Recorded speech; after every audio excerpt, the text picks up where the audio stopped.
Hi friends, நேற்று வீடியோவில் நம்ம யூடியூப் சேலரி எவ்வளோ வந்திருக்கு அப்படின்னு சொல்லியிருந்தோம் இல்லையா? அதாவது 2வது பேமெண்ட் எவ்வளோ வந்திருக்கு அப்படின்னு சொல்லிட்டு நேற்று வீடியோவில் சொல்லியிருப்பேன். கண்டிப்பாக அதை உங்கள்கிட்ட கண்டிப்பாக சொல்லுவேன். அதுக்கு முன்னாடி நம்ம இந்த வீடியோ பார்த்துட்டு வரலாம். நம்ம யூடியூப்லேருந்து வந்த சேலரியில் ஒரு பொருள் வாங்கியிருக்கோம்.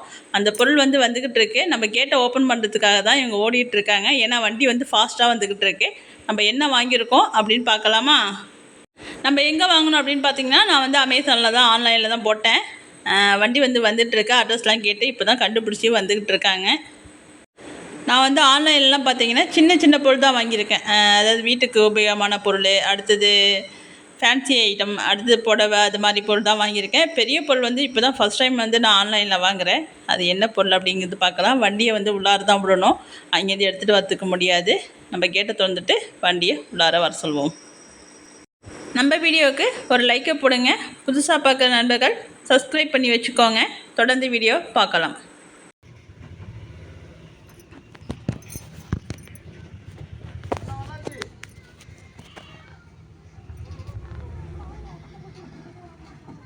பாவம் வந்தவங்க செப்பல் போடலையா, இல்லை செப்பலை வண்டியிலே கட்டி விட்டு வந்துட்டாங்களா என்னன்னு தெரியல. சூடு தாங்கலை, அவங்களுக்கு கொட்டாய்க்கு போகிறாங்க.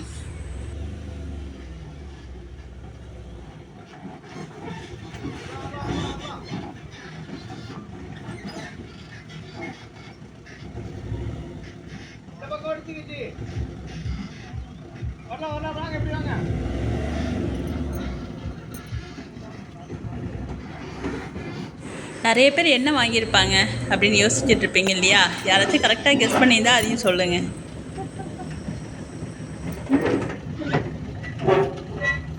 அங்கே பின்னாடி போகணுங்க, பின்னாடி போகணும், பின் வீட்டுக்கு போகணும். போகலாங்களே, போகலாம்.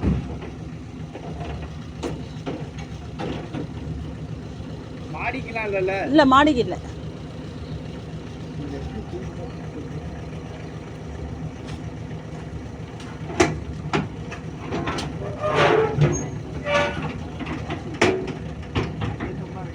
இதில் ஒரு விஷயம் பார்த்தீங்கன்னா, எனக்கு வாங்கின சந்தோஷத்தை விட என்னடா இப்படி போட்டு குலுக்கி எடுத்துகிட்டு வராங்களே, அந்த பொருள் என்னத்துக்கு ஆகும்னு ஒரு பயம் வந்துச்சு. ஏன்னா போட்டு இழுக்கிறாங்க, அதான தூக்கி போடுறாங்க, எல்லாம் டிவி எல்லாம் வந்திருக்கு. நிறையா பார்சல் வந்திருக்கு.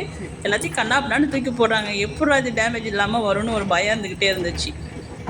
நான் கூட அவங்கள்ட்ட கேட்டேன், என்னங்க இப்படி கண்ணாப்பினான்னு போகிறீங்களே, எல்லாம் உடஞ்சி போயிடாதா அப்படின்னா. அதெல்லாம் ஒன்றாவாதுங்க அப்படின்னாங்க.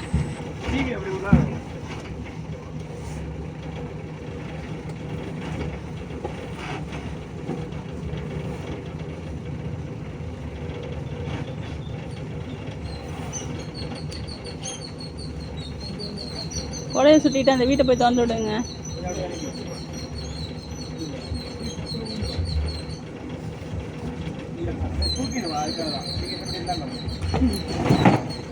இப்படி எடுத்து வரீங்களா? உடஞ்சிடாதா? அதெல்லாம் உடஞ்சிடாதாங்க. பார்த்து பார்த்து பார்த்து பார்த்து வைக்கும்போது மட்டும் கொஞ்சம் பார்த்து. ரெண்டு ஜில்லின் நண்டு வா, நண்டு வாங்க. பார்த்து பார்த்து பார்த்து பார்த்து. என்ன ஒரு பதட்டம்! அந்த அளவுக்கு கஷ்டப்பட்டிருக்கோம் இல்லையா? கொஞ்சம் பதட்டம் இருக்க தான் செய்யுது. நிறைய பேர் இந்த பாக்ஸை பார்த்தோன்னே கண்டுபிடிச்சிருப்பீங்க என்ன வாங்கியிருக்கோம் அப்படிங்கிறத. பாக்ஸுக்குள்ளே இருக்கிற பொருள் என்னென்னு கண்டுபிடிச்சவங்க உடனே அடுத்த விஷயத்தையும் யோசிப்பீங்க. அக்காவுக்கு அப்போ ஏகப்பட்ட பணம் வந்திருக்கும் போல இருக்குது அப்படின்னு. எவ்வளோ அமௌண்ட் வந்துச்சுன்னு கேட்டிங்கன்னு வச்சுக்கோங்களேன், நீங்களே ஷாக் ஆகிடுவீங்க.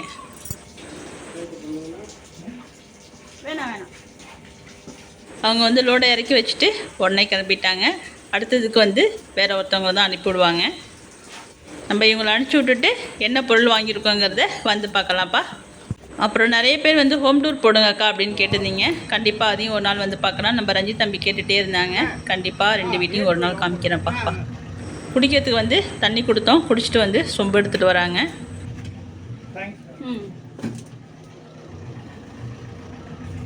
வந்த வேலையை முடிச்சுட்டு வண்டியும் கிளம்பிடுச்சு. கேட்டு திறக்கிறாங்க. வண்டியை அனுப்பிச்சி விட்டுட்டு நம்ம போயிட்டு என்ன பொருளுங்கிறத பார்ப்போம். என்ன ஃபாஸ்ட்டாக போயிட்டுருக்கு பாருங்கள் வண்டி. உள்ளார இருக்க பொருளெல்லாம் நினச்சா பக்கு பக்குன்னு இருக்குது. தெர்மாக்கோல்லாம் வச்சு நல்லா சேஃப்டியாக தான் பேக்கிங்லாம் பண்ணியிருப்பாங்க. இருந்தாலும் மனசுக்குள்ளே ஒரு பயம். இப்போ பாருங்கள், நம்ம வந்து என்ன வாங்கியிருக்கோம் அப்படின்னு பாருங்கள். எல்ஜி வாஷிங் மிஷின் தான் வாங்கியிருக்கோம். இது வந்து 7 கிலோப்பா, 7 கிலோ கருப்பு கலர் வாஷிங் மிஷினு. ஒயிட்டில் வாங்கலை, பிளாக்லேயே வாங்கியாச்சு. LG washing machine. இதோட ரேட் வந்து பார்த்திங்கன்னா 30,000, 29,990 என்னக்கா இன்னும் மட்டும் பிளாக் கலர் என்ன இப்போ ஒயிட்டை காமிக்கிறீ அப்படின்னு கேட்குறீங்களா? இது வந்து 2014 வாங்கினதுப்பா. இது வந்து வீணாக போய் கிட்டத்தட்ட 1 வருஷம் ஆகுது. இது வந்து பார்த்திங்கன்னா சாம்சங் வாஷிங் மிஷின். இது 2014 வாங்கினது. இத்தனை வருஷம் ஓடினதே பெரிய விஷயம் அப்படின்னு சொல்கிறாங்க. இது கிட்டத்தட்ட இப்போ 1 வருஷமாக வந்து நம்ம யூஸ் பண்ணலை. ஏன்னா ரிப்பேர் ஆனதுலேருந்து அப்படியே போட்டாச்சு. ஏன்னா இது போர்டு போயிடுச்சு, அதுக்கே 8,000 செலவாகும்னு சொன்னாங்க. சரி, இதை மாற்றத்தை நம்ம புதுசாகவே வாங்கிக்கலாம் அப்படின்னு சொல்லிட்டு தான் 1 வருஷம் போல் வாங்கணும்னு போய்கிட்டே இருந்துச்சு. ஏன்னா நமக்கு விவசாயத்துலேருந்து வர்றது எல்லாமே ஆட்டுக்கே வேலி அடைக்கவும் கொட்டா கொட்டவும் அப்படியே செலவாகிட்டே இருந்ததுனால அதை பற்றி யோசிக்கல. சரி, இந்த காசு வந்துச்சா, சரிப்பா அவனோட காசு எடுத்து நீ வந்து வாஷிங் மிஷின் வாங்கிக்கோ அப்படின்னு சொல்லிட்டு சொன்னாங்க. நம்மளும் வந்து ஆர்டர் போட்டாச்சு. ஆர்டர் போட்டு 1 வாரம் கழிச்சு தான் வந்தது. இதை வந்து ஃபிக்ஸ் பண்ணுறதுக்கு இன்றைக்கி வரதா சொல்லியிருக்காங்க. நம்ம வந்து இன்றைக்கி இதை மாட்ட போகிறோம்.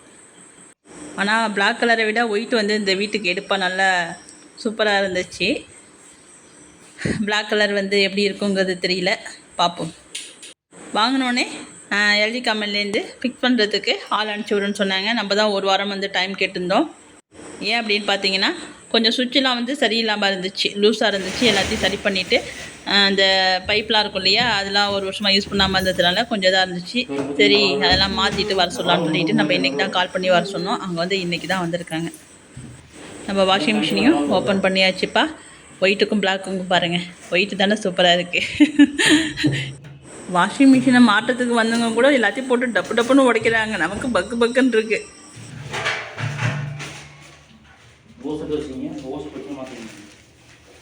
இப்போ இதே மாற்றி விட்டுருங்களேன். மாற்ற முடியாது. இப்போ கம்பெனியே செட்டாக மாற்றணும்னா நீங்கள்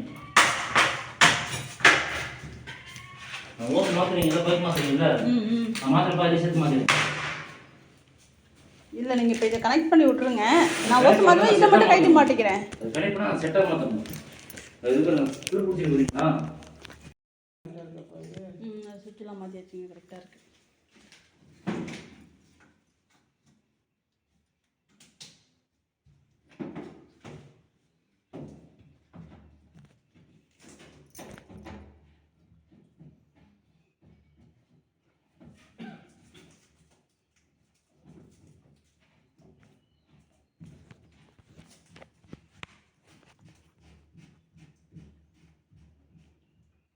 நம்ம இந்த இடத்துல வந்து சுவிட்செல்லாம் மாற்றணும்.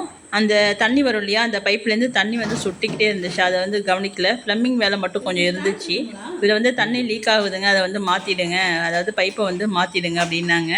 நம்ம ஏற்கனவே இருந்த வாஷிங் மிஷின் வந்து இந்த தண்ணி சொட்டி தான் வந்து அடியில் துருப்பிடிச்சி வீணாக போயிருக்கு. அதனால் இதுவும் அப்படி தான் போகும். அதனால் தண்ணி சொட்டாத அளவுக்கு பைப் லைனை வந்து போட்டு விடுங்க அப்படின்னாங்க. இப்போதைக்கு நான் செக் பண்ணி பார்த்துட்டு மட்டும் போகிறேன். இப்போதைக்கு யூஸ் பண்ணாதீங்க. நீங்கள் ப்ளம்பரை வர சொல்லி அது பைப் லைன்லாம் செட் பண்ணிவிட்டு அதுக்கப்புறம் கால் பண்ணுங்கள். நான் வந்து கரெக்டாக அதை செஞ்சு கொடுத்துட்டு போகிறேன் அப்படின்னாரு. நம்ம முன்னாடி வச்சுருந்த வெள்ளை கலர் வாஷிங் மிஷினும் சூப்பராக துவைக்கும். எனக்கு ரொம்ப பிடிச்சிருந்துச்சு. அது நம்ம இன்னும் கொஞ்சம் சேஃப்டியாக வச்சுருந்தோம்னா நல்லாவே இன்னும் ஒரு 2-3 வருஷத்துக்கு வந்திருக்கும். அது ஆனால் தண்ணி சொட்டி தான் வந்து அடியில் துருப்பிடிச்சி டேங்க் வந்து வீணாக போயிடுச்சு. அப்புறம் போர்டும் போயிடுச்சு அப்படின்னாங்க. சரின்ட்டு தான் நம்ம புதுசாக ஒன்று வாங்கிட்டோம். அப்புறம் இதுவும் வந்து நம்ம வீணாக்கிட்டோம்னா அடுத்தது வாங்குறது ரொம்ப கஷ்டம். இருக்கிற பொருளை பத்திரமா வச்சுக்கணும். அதனால் ப்ளம்பரை வர சொல்லி தண்ணி லீக் ஆகாத அளவுக்கு நம்ம செட் பண்ணிவிட்டு அடுத்து தான் வந்து யூஸ் பண்ண ஆரம்பிக்கணும். இந்த பொருளெல்லாம் வாங்கி நான் இந்த அளவுக்கு ஒரு சந்தோஷப்படுறேன்னா கண்டிப்பாக வந்து நீங்களாம் இல்லாமல் கண்டிப்பாக கிடையாது. 1% கூட கிடையாது. எனக்கு நிறைய பேர் ரெகுலராக சப்போர்ட் பண்ணிகிட்ருக்கீங்க. எல்லாருக்குமே ரொம்ப ரொம்ப நன்றிப்பா. இப்போன்னு இல்லைப்பா, நான் யூடியூப் ஆரம்பிச்சதுலேருந்து நிறைய பேர் எனக்கு ரெகுலராக இது வரைக்கும் எனக்கு சப்போர்ட் பண்ணிகிட்ருக்காங்க. நிறைய பேர் வந்து சப்போர்ட் பண்ணிகிட்ருக்கீங்க. எல்லாருக்குமே ரொம்ப ரொம்ப நன்றிப்பா. ஏன்னா ரெகுலராக ஒவ்வொரு வீடியோவுக்கும் கமெண்ட் போட்டு லைக் போட்டு எனக்கு வந்து சப்போர்ட் பண்ணுற எல்லாருக்குமே ஒரு நாள் ஒரு வீடியோ பார்த்துருந்தாலும் சரி, எல்லாருக்குமே ரொம்ப ரொம்ப நன்றி. எல்லாமே உங்களால் தான், உங்களால் மட்டும்தான். எனக்கு இருக்கிற சந்தோஷம் என்னோடய சப்ஸ்கிரைபர் எல்லாருக்குமே இருக்கும் அப்படின்னு நினைக்கிறேன். வீடியோ பிடிச்சிருந்துச்சுன்னா வீடியோக்கு லைக் போடுங்க, ஷேர் பண்ணுங்கள், கமெண்ட் பண்ணுங்கள், சப்ஸ்கிரைப் பண்ணுங்கள். நம்ம அடுத்த வீடியோவில் எவ்வளோ அமௌண்ட் வந்துச்சுங்கிறத கண்டிப்பாக பார்க்கலாம்ப்பா. கூடிய சீக்கிரம் வந்து 2 வீட்டோட ஹோம் டூரும் நம்ம ஒரே நாளில் வந்து பார்ப்போம். இப்போ மிஷின் வந்து இப்போ மாட்டில் சும்மா செக் பண்ணி மட்டும் வச்சுட்டு போயிருக்காங்க. நம்ம அடுத்தது வந்து எல்லாத்தையும் சரி செஞ்சுட்டு மாட்டினதுக்கப்புறம் எப்படி இருக்குங்கிறத பார்க்கலாம். அதுக்கு முன்னாடி இந்த வாஷிங் மிஷின் இருந்த இடம் வந்து ரொம்ப துரு கரையாக இருக்குது. அடியில் வந்து பார்த்திங்கன்னா அவ்வளோ ஒரு அழுக்காக இருக்குது. அது எவ்வளோ தண்ணி தொட்டு துடைச்சாலும் போக மாட்டுது. ஏதாச்சும் அதுக்கு லிக்விட் இருக்குதான்னு பார்த்து அதை நல்லா துடைச்சிட்டு அந்த இடத்துல தான் மறுபடியும் நம்ம வாஷிங் மிஷினாக வைக்கணும். தண்ணி சொட்டாத அளவுக்கு நம்ம எல்லாத்தையும் செட் பண்ணிவிட்டு அதுக்கப்புறம் ஒழுங்கான முறையில் வச்சிடலாம். நம்ம அடுத்த வீடியோவில் 2வது பேமெண்ட் எவ்வளோ வந்துச்சு அப்படிங்கிறத பார்க்கலாம்ப்பா. நம்ம வீடியோவுக்கு ஒரு லைக் போடுங்க, ஷேர் பண்ணுங்கள், கமெண்ட் பண்ணுங்கள், சப்ஸ்கிரைப் பண்ணுங்கள். நம்ம மறுபடியும் இன்னொரு வீடியோவில் சந்திக்கலாம்.